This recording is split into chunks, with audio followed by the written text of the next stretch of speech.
Hello les gorillas, aujourd'hui je vais vous poser une question très rapide et vous allez me répondre dans l'instant. Si je vous dis super défenseur en boxe, vous pensez à... Ok, mais à part Floyd Mayweather, à qui d'autre? Vassil Lomachenko, intéressant.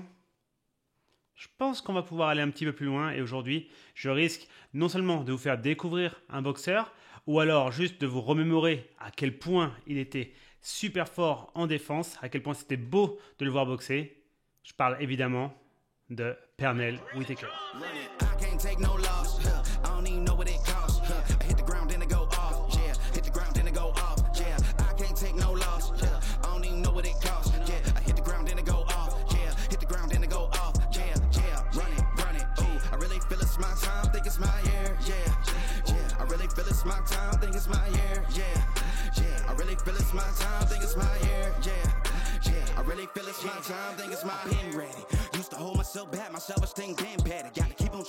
Donc on va analyser certains de ces mouvements, que ce soit des mouvements de tête, des mouvements de buste et aussi le jeu de jambes. Vous avez pu voir à quel point c'est la folie.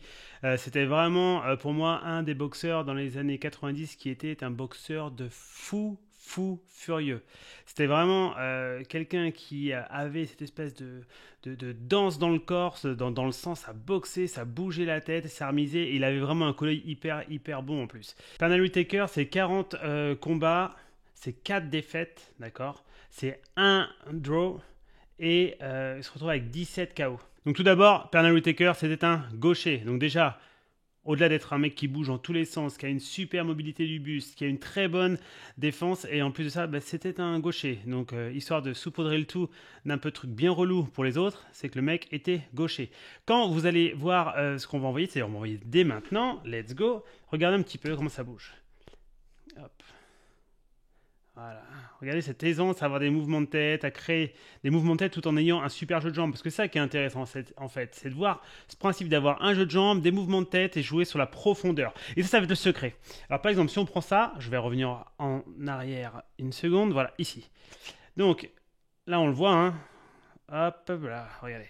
Donc il est ici, donc la frappe va partir de l'adversaire, lui il fait son split, non seulement au-delà de faire le split donc sur son côté droit, il va en plus donc passer son épaule gauche devant pour fermer au cas où il y a une autre frappe qui parte avec le bras arrière de l'adversaire, et en plus de ça il réduit vachement la zone de frappe pour l'adversaire, tout simplement parce qu'il se retrouve à vraiment descendre très fortement sur ses jambes. Là on comprend bien que s'il a cette hauteur là, il n'a pas mis que un travail d'abdominaux et d'extension lombaire, il a aussi plier ses jambes.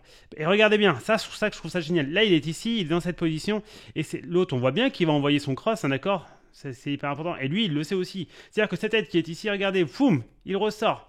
Et non seulement pour s'assurer du tout, alors évidemment, hein, qu'on soit bien clair, hein, c'est pas de la boxe pour tout le monde, et c'est pas tout le monde qui peut boxer comme ça, loin de là, c'est hyper rare, mais ça mérite d'être souligné. Pourquoi ? Parce que pour votre culture personnelle, votre culture boxe, c'est hyper intéressant de savoir que ce genre de type existe, enfin du moins existait, puisqu'il est mort récemment dans un accident de voiture.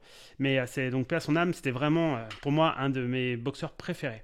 Regardez là, comment il est dans cette position, donc il remonte sur ses jambes très vite, en extension, et regardez bien, il met sa main droite, alors on ne voit pas, mais je pense qu'il met sa main droite en opposition comme ceci, et ce qui est intéressant aussi, c'est qu'il tourne sa tête est de face, et boum, il la tourne au cas où il a besoin d'avoir un petit peu plus de marge de profondeur. À partir de là, il fait une des techniques qu'on utilise beaucoup quand on recule très vite, on va rentrer le menton au maximum pour qu'il n'y ait rien qui dépasse, pour ne pas être touché par un crochet au cas où l'adversaire ait envie d'envoyer un crochet du bras gauche, et à partir de là, il recrée la distance, et il ressort. D'accord ? Là, ce qui est génial, c'est qu'il a bien vu que l'adversaire allait envoyer son setup. D'accord ? Ça se voit, hein. Il est ici, son adversaire fait un petit gauche-droite histoire de se mettre en place, il monte les bras et boum, il charge sur son appui et il envoie son jab. D'ailleurs, c'était un très bon jab. L'avantage de Whitaker, c'est que Whitaker, main basse, ici, hyper gênant. On ne sait pas quand est-ce que ça part et là, il envoie son jab. Et on se rend compte que le jab touche en premier et ça va stopper l'adversaire qui envoie son crochet. D'accord ? Alors, crochet, cross, je pense que c'est quand même plus un crochet vu la trajectoire de la frappe. Et regardez, alors désolé pour la qualité de la vidéo, mais bon, Pernell Whitaker, c'est pas tout récent. Regardez bien. Il envoie, regardez, il a pris prise d'appui avec ça pour juste freiner légèrement l'adversaire et hop, le retrait. Le retrait, franchement, c'est au millimètre. Foum. Il retourne, il reprend ses appuis tout de suite et là, il chambre, il reprend ses appuis, il tourne. Pourquoi il tourne ? Pourquoi vous le voyez ? il était ici, vous allez vous dire, eh ben, il aurait peut-être pu frapper. Mais en fait là, en faisant ça, en se décalant, ça lui permet de sortir des cordes. Pourquoi? Parce qu'il aurait pu être cadré par l'adversaire. Si l'adversaire renvoie après cette frappe, par exemple ici, un uppercut, d'accord, avec ce bras-là, ou autre chose, ça aurait pu être dangereux. Donc là, en faisant ça, il s'assure, hop, du fait de pouvoir tourner. Et donc là, ça devient très très intéressant. Ici, c'est pareil. Donc, gros travail de jab de l'adversaire. Hop, il crée la profondeur. Hop, retrait du buste. Regardez bien. Là, le jab étant à peu près au contact de la tête, je pense que c'est vraiment au millimètre. Donc là, c'est sa main d'exécution. Regardez l'autre main, elle traverse. Donc on se rend compte que le cross, il a vraiment traversé. Lui, il fait une bonne attaque, même s'il a sa main basse, vu comment il se livre. Regardez Pernell Whitaker, toujours droit, toujours bien dans sa position. Et un super retrait du buste qui fait qu'en fait, il fatiguait ses adversaires parce qu'il loupait tous. Tout le temps. Il n'y a rien de plus pénible que d'envoyer des coups dans le vide. Si vous boxez, que ce soit en amateur, en pro ou alors juste en loisir, mais vous allez vous rendre compte que dès l'instant que vous boxer dans le vide, ça fatigue. Il n'y a rien de plus épuisant. Surtout quand vous avez l'intention de frapper. Quand on fait un shadow, c'est différent. On sait qu'on est en shadow, tout se passe bien. Mais dès l'instant que là, on va vouloir frapper, envoyer des frappes pour toucher et qu'on ne touche pas, c'est beaucoup plus énergivore. Et regardez là, Whitaker reprend un petit rebond aux cordes, il revient... Hop, il se protège super bien. Bah oui, parce que la défense, c'était pas que des mouvements de tête chez lui, c'était aussi cette capacité à mettre les mains au bon moment. Hop, il redécale, il recrée la profondeur, il reprend l'appui sur les cordes, et boum! Alors ça, c'est plaisir d'offrir, hein. D'accord? L'effet rebond, là, c'est pas du bluff, ça marche de ouf. Bam, il envoie, et bing! Encore. Plus bien défendu, et ça retourne. Et ce qui est pénible avec le genre de gaucher, c'est que ça tourne, du coup, un petit peu à l'opposé de ce que vous avez l'habitude de faire. Et en plus, pour eux, c'est hyper simple. Alors là, dans cette situation, ce qui est intéressant, je vais en analyser plusieurs, d'accord? J'y vais comme ça, D'ailleurs, c'est des vidéos que j'en ai vu plein de ces combats, mais il y a très longtemps.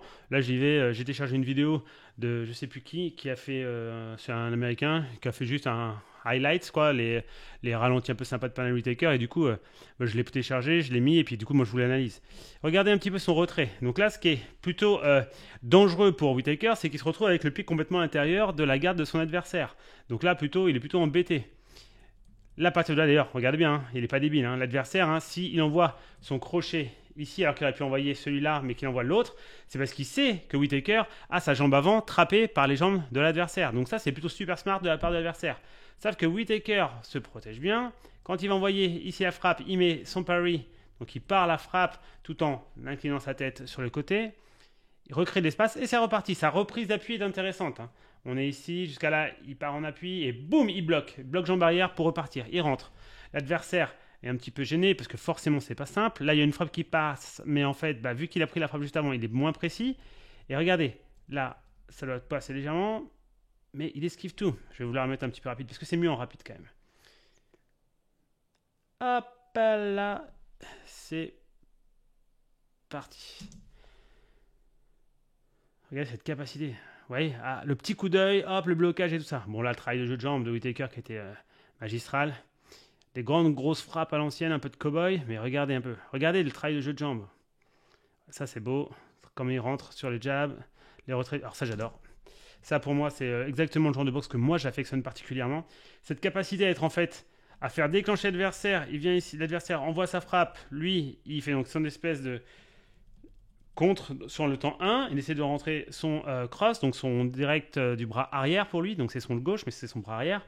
Peut-être l'adversaire cherche l'uppercut, là, hop, belle rotation du buste qui lui permet en fait de pouvoir esquiver la frappe avec un beau retrait du menton. Derrière, il va essayer de retrouver pour un split, pour essayer de s'éloigner du bras avant qui aurait pu être ici, qui aurait pu être dangereux. Voilà. Et d'un seul coup, regardez bien, la position de cover au cas où. Ce bras ici qui va mettre une petite antenne pour gêner. Là, Whitaker, au lieu de se reculer, ce qu'on a tendance à tout le temps faire sur des crochets où on va se reculer et on peut mettre un peu en danger notre menton, et bien lui, à l'inverse, il va légèrement avancer. Vu qu'il avance, il n'est plus à la distance du gant, il va être à la distance plutôt de l'avant-bras. Et en boxe anglaise, vous n'avez pas le droit de frapper avec l'avant-bras. D'accord, donc en fait là il est super bien protégé. À partir de là, il n'est pas bête, il se doute bien que dès l'instant qu'il a été ducké vers l'intérieur, il se rend bien compte que l'adversaire lui va remonter. Tentative de remonter et hop, il fait son petit. Alors là, je pense qu'il fait un pivot. Il faut comprendre, donc, comme j'ai déjà dit, qu'il était gaucher. Donc là, sa jambe d'appui en pivot, c'est la jambe droite et sa jambe gauche vient de pivoter sur le côté. C'est ce qui lui permet d'avoir cette protection. Je vous la remets version rapide. Moi, c'était vraiment un boxeur que j'adorais. Hop là. Regardez ce coup d'œil. Vous voyez, juste cette façon de regarder, de rentrer, hop, de ressortir, etc. C'est ça qui est super intéressant et c'est ça que vous devez travailler. Alors, pas forcément avec les mains basses, vous pouvez avoir les mains hautes, mais vraiment ce principe de... J'essaye de comprendre en fait que je ne dois pas faire des choses énergivores, je ne dois pas me fatiguer pour rien et je vais essayer toujours d'être le plus proche possible des coups de mon adversaire. Pourquoi? Parce qu'à partir de là, je vais avoir du temps pour contrer. C'est là où lui, il est très fort. On se rend compte qu'il est très souvent, quand il y a des frappes, vous voyez, regardez par exemple cette frappe-là, il n'est pas à 40, cm, il est à 10-15 cm de la frappe maximum, et encore, 10-15, je suis gentil. On voit que là, il y a eu un travail d'appui, alors on ne voit pas la jambe, mais on se rend compte qu'il y a eu un travail d'appui de qualité, et ça va pouvoir repartir. Lui, il s'est livré, boum, voilà. Et à partir de là, bon, prise d'appui, etc. Hop, hop, pareil, le bob and weave, il passe bien. Ici, reprise, alors ça c'est pareil, c'est pas anodin, hein. Ici, là, la T-bar qui met, l'espèce de ce qu'on appelle une T-bar en boxe anglaise, c'est-à-dire c'est un moyen de compression sur la garde de mon adversaire pour pas qu'il puisse frapper. C'est aussi un point d'ancrage en gros. Hop, il recrée la distance, merci l'arbitre. Hop, ici, et c'est reparti. Il est encore loin. Bam, voilà, c'est magique. Ok, bob and weave, bing, crochet.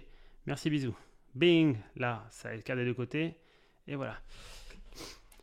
Donc ouais, non, Pernell Whitaker, c'était vraiment pour moi l'un des magiciens du jeu de jambes, de la défense et des mouvements de tête. Et ce principe un peu, vous savez, où il va vraiment venir faire péter un câble adversaire en bougeant, en se protégeant.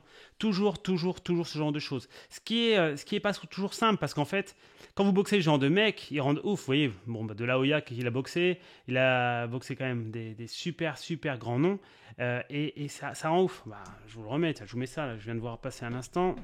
Mais je suis ici, bam. Bon, ok, il met son jab, bref, whatever, deuxième jab. Il envoie son petit cross au ventre pour gêner. Là, riposte, regardez. La riposte, elle arrive vite quand même. Boum, blocage. Boum, il n'y a rien. Hop, là, il refrappe, il loupe, boum, il rentre au corps. Hop, ça crée la profondeur. Regardez le travail du jeu de jambes. Regardez, il est ici, foum, le petit step back. Mais step back, la jambe avant, elle n'a pas vraiment bougé. D'accord ? Donc en fait, c'est ça qui fait galérer l'adversaire, c'est que la jambe avant, elle n'a pas bougé, la jambe arrière a créé la profondeur, du coup, l'autre se livre, mais il a beau se livrer, lui, il était ici, lui, l'adversaire est prêt à envoyer sa frappe, il va l'envoyer, il se jette, c'est un peu comme un check hook, hein, d'accord? D'ailleurs, c'est le cas, il est ici, là pareil, et sauf que lui, regardez, il n'a pas beaucoup bougé sa jambe avant, c'est plutôt la jambe arrière qui a fait le taf, très incliné, et hop, il fait son pivot. Et le fait de faire son pivot, ça va lui permettre tout de suite de pouvoir remettre de la pression, et ça, c'est fantastique. Allez, je refais encore une ou deux analyses comme ça rapides. Bon voilà, bon bah ça c'est bon, c'est très classique. Alors après, on a vu beaucoup Mayweather le faire sur son Philly Shell. C'était intéressant. Ce qui était intéressant avec Whitaker, c'est qu'il avait cette tendance à avoir un espèce de Philly Shell aussi, mais surtout ce gros travail de main basse, quasiment tout le temps les deux mains basses, où il venait travailler et il travaillait vraiment sur ses mouvements de tête. Et ça, c'était assez fou à voir, Surtout que là, il n'avait pas 15 ans, hein, d'accord? Il était déjà un petit peu plus vieux. Regardez ces principes de tête. Donc en gros, hein, on revient ici. Donc hop. Alors ça en analyse pure et dure, c'est hyper intéressant. Vous voyez sa position, son stance, regardez sa tête, comme elle est vers l'avant, mais le menton est quand même rentré et protégé par son épaule droite. Les gants sont assez hauts, bon celui-là est un peu bas, mais peu importe, vu que ça, lui aussi est gaucher, donc il y a un peu moins de risque qu'il y ait un shake hook qui soit envoyé, et même s'il est envoyé, je veux dire, il va la monter, ça prend pas beaucoup de temps. Le fait d'avoir la tête vers l'avant comme ça, l'intérêt en fait, même si ça dépasse pas vraiment la pointe de pied, ce qui est plutôt une bonne chose, c'est de pouvoir créer pouvoir créer un jeu sur la profondeur, pouvoir reculer et à partir de là faire louper votre adversaire. Vous voyez là, hop, c'est ce qu'il fait. Hein. Là, retrait du buste, la tête. Là, maintenant, il fait son. Donc premier truc, c'était profondeur. Il a créé de la profondeur, d'accord. On se rappelle, on est en 3 dimensions. Donc j'ai le avant, arrière. Donc c'est ce qu'il a fait. Il a mis un avant-arrière. Après, là, il se dit, ok, je vais aller sur le côté. Donc là, il va sur son côté gauche. Foum, il fait son slip côté gauche. Donc il vient d'esquiver de frappe. L'autre, il essaie de le frapper avec son espèce de crochet cross dégueulasse. Bah, il recrée la profondeur en reculant. Regardez son jeu de jambes. Ça, c'est sa jambe avant, sa jambe arrière. Et hop, il ressort. En ressortant, avec donc c'est un léger pivot. Ce qui est intéressant, c'est qu'on voit qu'il fait son cover. Il tourne quand même sa tête pour s'assurer au cas où qu'il n'y ait pas de souci. Et voilà. Et là, il a pris une garde de qualité avec un bras légèrement bas en avant, main haute pour la main arrière, épaule qui protège et on recrée encore cette notion de profondeur. Donc je suis ici pour que ça refasse louper, que je recrée des mouvements, que je recrée des rotations et c'est ça qui rend ouf. Vous avez vu d'ailleurs son travail de tête, ça c'est tout bête. Et hop, décalage, tout ça c'est hyper intéressant. Ce petit décalage là, boum, avec ses mouvements de tête qui fait qu'il colle son épaule enfin il colle surtout le menton en fait à l'épaule et qu'après il peut redécaler dans l'autre sens. Et c'est ce qui fait que l'adversaire va louper. D'accord? Nous, on veut protéger surtout en premier cas, cette zone. D'accord? La zone du chaos, c'est le menton. Ensuite, il y a les tempes. Mais tout de même, regardez bien, toujours ce travail de profondeur. Et hop. Vous voyez, des fois, il attaque en droitier, des fois, il revient en gaucher. Là, si vous revenez, là, donc il était là, donc là, il est en gaucher, boum, il attaque. Et en fait, il a laissé passer son pied pour se protéger parce qu'il n'a pas le choix en fait. Parce que sinon, s'il garde sa jambe devant, il aurait pu risquer ce coup. Il a emmené ce pied qui était donc censé être son pied arrière, il l'a repassé devant. Comme ça, il a pu tourner ses hanches et avoir une super protection de son épaule ici. Et en fait, ça peut se faire. Par contre, regardez la réactivité pour revenir tout de suite en garde. Boum, hop. Il crée un pivot complet. Alors c'est un pivot énorme, hein. Mais il est ici, sa jambe de pivot, ce sera donc sa jambe droite, celle qui doit être devant, et hop, il est revenu. Passage d'épaule pour se reprotéger, et main qui va remonter. Donc voilà, c'est vraiment un boxeur de folie. Je vous en mets encore quelques secondes, mais c'est vraiment la folie à voir. Cette capacité, moi ça m'a toujours fait halluciner. C'est le genre de boxeur que je mets sur le même plan que les Loche, les Pep. Alors aussi, ouais, les Mayweather. Mais Mayweather, c'était très très fort. C'est pour moi, c'est un des meilleurs aussi, bien évidemment. Mais c'était un peu moins spectaculaire, d'accord. C'était beaucoup plus de blocage, de retrait et de frappe tout de suite, donc était sublime. Hein. Enfin, Mayweather, de toute façon, perso, si je fais la Filichelle, c'est quand même que j'ai été beaucoup influencé par Mayweather, mais j'ai aussi beaucoup été influencé par Whittaker parce que ce travail de rotation, etc., pour happer l'adversaire, pour que l'adversaire vienne vous toucher et qu'en fait l'adversaire perde son sang-froid et que vous puissiez contrer, c'est vraiment quelque chose d'intéressant. Donc voilà, c'était en gros, c'était même pas vraiment des analyses, hein, c'était plus pour vous montrer un petit peu, pour ceux qui débutent la boxe ou ceux qui font de la boxe depuis longtemps mais qui connaissaient pas Pernell Whittaker. C'était, en gros, il y a beaucoup de vidéos sur internet qui tournent sur le YouTube américain où c'est juste les highlights, donc les ralentis. Regardez-les, c'est génial, c'est intéressant. Je vous dis pas qu'il faut boxer comme lui parce que clairement c'est pas donné à tout le monde, c'est même donné à très peu de personnes, mais c'est toujours intéressant rien que pour votre culture box, d'accord? Regardez ces vieux combats. Je sais que quand on est jeune, on a envie de regarder des combats jeunes avec une définition de ouf en termes de vidéo, parce qu'on est dans le monde de la 4K, 5K, etc. Mais franchement, ces petits trucs là, ces anciens footage comme on dit, ça a un truc vraiment spécifique. Et on se rend compte qu'il y avait des mecs à l'époque qui étaient déjà des monstres. Et je vous parle même pas justement des Nicolino Loce, des Willie Pep qui étaient aussi des monstres. Monstre. Je vous souhaite une très bonne soirée les gorillas. N'hésitez pas à liker, partager, commenter, ça fait plaisir, la chaîne grossit. On est à environ 18 200 ou 18 300 abonnés, donc ça fait plaisir. On a gagné 1350 abonnés le mois dernier, j'espère que ça va grossir. D'ici là, je vous souhaite une bonne journée, de bons entraînements de boxe et à bientôt. Bye bye.